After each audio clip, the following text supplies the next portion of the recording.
Hi! இது போன Wednesday எடுத்த வீடியோ இப்ப தான் அப்லோட் பண்றேன். மார்னிங் எழுந்ததுமே ஃபர்ஸ்ட்டு சாதம், அதுக்கப்புறம் பருப்பு 2மே வந்து வேக வச்சு எடுத்துக்கிட்டேன்.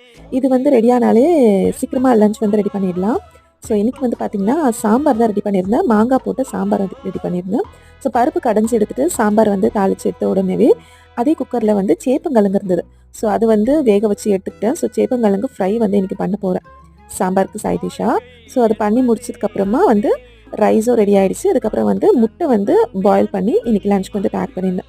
சேப்பங்கிழங்கு வந்து வேக வச்சு எடுத்ததும் அது தோல் உரிச்சிட்டு நல்லா கட் பண்ணிட்டு, மிளகாய்த்தூள், மஞ்சள்தூள், உப்பு மட்டும் போட்டுட்டு கொஞ்சமா புளி ஆட் பண்ணிக்கலாம். புளி தண்ணி ஆட் பண்ணிட்டு நல்லா வந்து மசாலா ஃபுல்லா கோட் ஆகுற மாதிரி பண்ணிட்டு ஆயில்ல ஃப்ரை பண்ணி எடுத்தா அவ்ளோ சூப்பரா இருக்கும்.